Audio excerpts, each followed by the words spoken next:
He won't tell me what order he's from.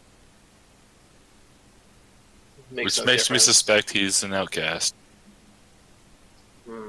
Does that matter? Well, if he was kicked out of his order, it might. I see.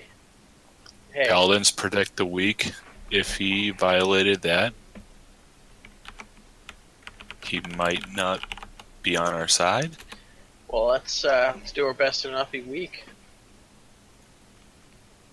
How about a drink, friend? I'm okay. Alright. I walk outside and start doing some stretches against the wall. Impossible by most people. I start drinking from a flask. I look over at Vornir and say, isn't it like 7 o'clock? It's early, yeah. About 7 a.m. A little early for the drink, friend. Yeah, I'm celebrating the finding of my new pal Soul. Soul? Yeah, the sun. Haven't you ever heard of it before? Indeed I have. How about a drink, friend? Maybe later. I can put that in the macro for you if you want to. Actually, you know what? Yeah, I'll take a drink. Alright, first one's free, next one will cost you. Here you go. What's in this? How is it prepared? That is a fine wheat ale. Very refreshing. Good way to start. Do you have anything your day. more bitter? Well, I mean, yes, but given how complex those flavors are, it's a little more pricey. I usually try not to give that out for free, but... Can I do a persuasion check on him? Things you do against each other are generally contests. So you can like roll your charisma versus his. I would say charisma in this case as well. Okay, how do I roll? Just click charisma on my character sheet? You can both click your charisma, yeah. Ugh. Did I roll? No. Oh yeah, he did. He rolled 11. Yeah. And when you're doing interpersonal stuff, I will let you completely interpret the roles and how you think that influences your characters. So Roy's a little more charismatic than. Why does my thing say 821? Like, what is it? Jesus Christ! Don't even.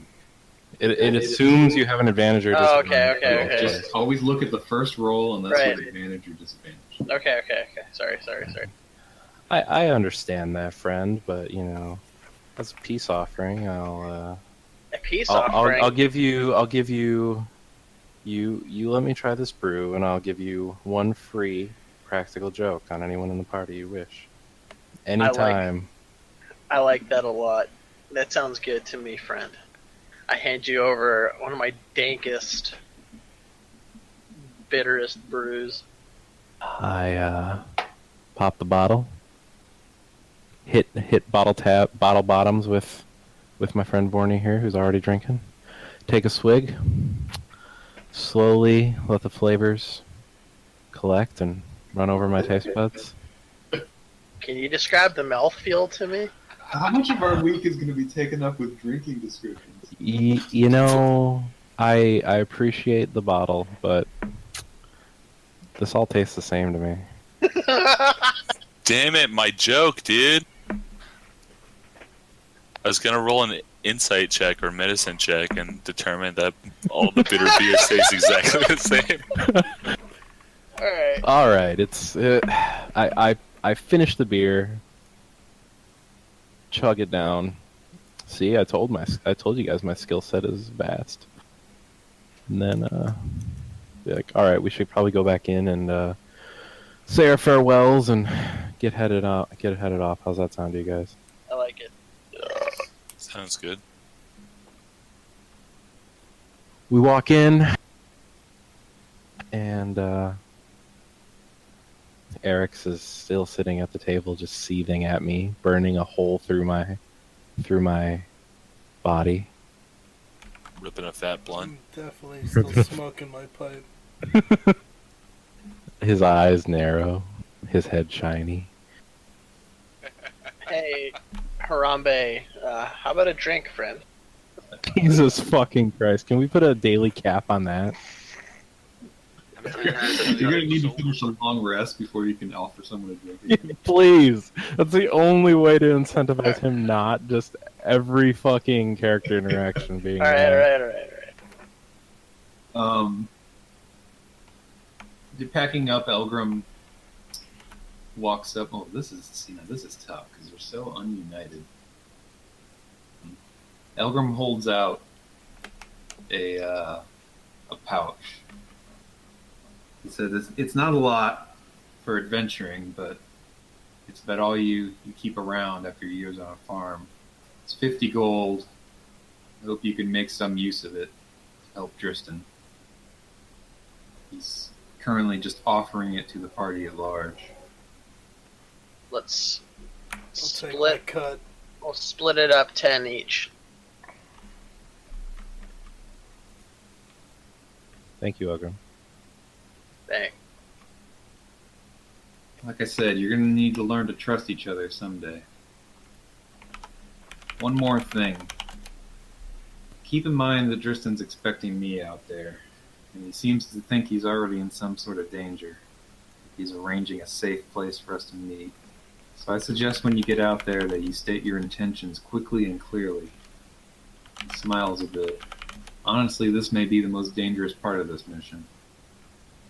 Is there anything else you can give us besides the letter? So that he might not attack us while we approach? Or think we killed you? Elgrim thinks for a moment and says, "Hold on." Wait, how tall is Elgrim again? He's well over 7 feet. Perhaps if we cut off one of your fingers... No. Over 7 feet. So... How about 2 beers, friend?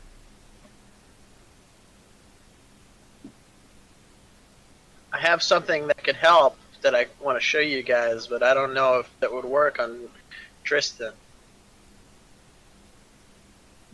Whip it out. Alright. I cast Disguise.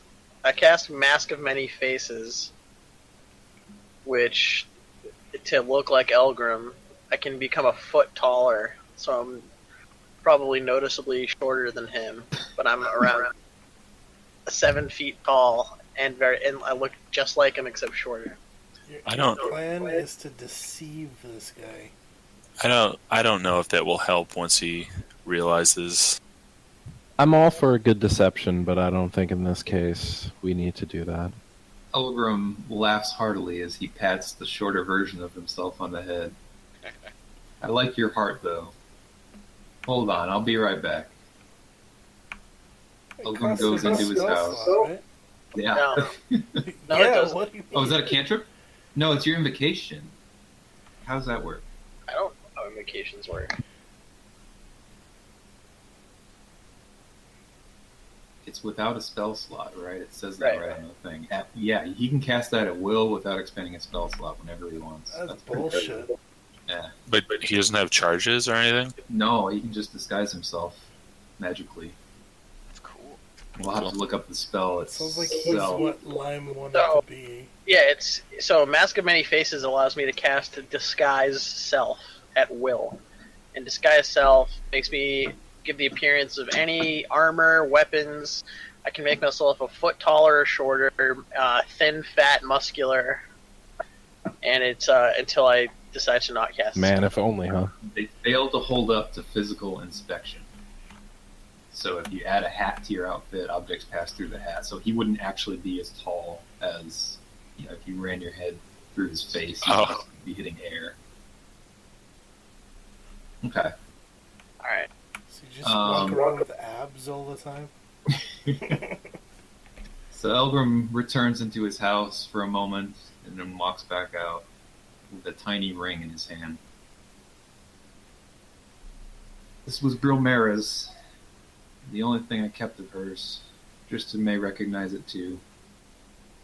I suppose he sees this, he'll know you didn't just mug me on the road somewhere. Can I use acrobatics and take it for anybody else? He's handing it to you, so. To me? Yeah. If you want to, you're just out to the Fucking group. So freak. if you would like to be the eager beaver Yes. that wants this tiny ring, then Yes. you can How would acrobatics help? He, Do a want, little he wants to do cartwheel. like a somersault. Wheel over. Jumping through the air and snatch it out of his hand. take care of that. I suppose I've still got my memories, though. You guys have brutalized this guy enough. Let's get out of here. So we leaving? Thank you, Elgrim. Good luck. Thank you, Elgrim. Thanks. Thanks, buddy. So, we're in Vol right now, right? You're in Fairfield. Oh, That's where the Pepe is. That's Come where the on. Pepe is. So we've got a scale now on this map. If you ever use the ruler tool when you're on the world map screen, 24 miles is 10 feet. 24 miles is how long you can travel in one adventuring day at a normal pace. So okay. it's about 8 hours of travel. So, And if you try to travel for longer than 8 hours, you start taking exhaustion effects, which I'll get into all that later. Do that if you ever choose to travel more than 8 hours. Just know that you have to make some Constitution saving throws or start suffering a few limitations, basically. So is it like so if we were to go to Serenthal, would we have to like travel to Korth and then to Serenthal first, or for luck, something like that first? I can kind of explain in my head how the roads kind of go as you decide to go to various places. So you've got a few options. So traveling to Liston wouldn't actually be 5.8 feet. It would be longer, slightly longer due to like curvy roads or something like that. The road doesn't go quite by Liston. I've just kind of pointing out a couple places of interest on the way. So you know that of another town pretty much the same as Fairfield, where there'll just be farmers and not much else. That'd be Liston. You know of a little bit bigger village by Korth that's going to have an actual tavern, and it's going to have some basic traders and things like that. And then Varluk is more of a major town, and that's where Dristan is wanting to meet you, southeast of Varluk. The roads in this realm are terrible. Yeah, Some the infrastructure is not so great. So there's the road to Varluk, if you want to take the main road, is gonna kind of run Would be like so. How much your horses cost? There are no horses in this farming village close by. You may be able to pick some up in Korth. They are somewhat pricey, if I remember. let's go to Korth. Yeah, let's go to Korth. Can we get like Dragon Age style like blood splatter as we travel along the map? So you got, normal's day of travel will take you about halfway between Liston and Korth. So yeah, you'll have to plan to make camp at some point or stop early or later. You'll make that decision. But I'm just saying that for reference that get about part of the way there. Well, why don't we travel until it's like night so that we can reach Korth in the morning? See what happens. All right. We traveling? Traveling. Let's travel. All right. Okay. Aw. All right. So far uneventful. All right. Your first encounter on the road. What time of day is it? It's let's measure. We left at 7 a.m. Wait, let Court pull out his holy watch.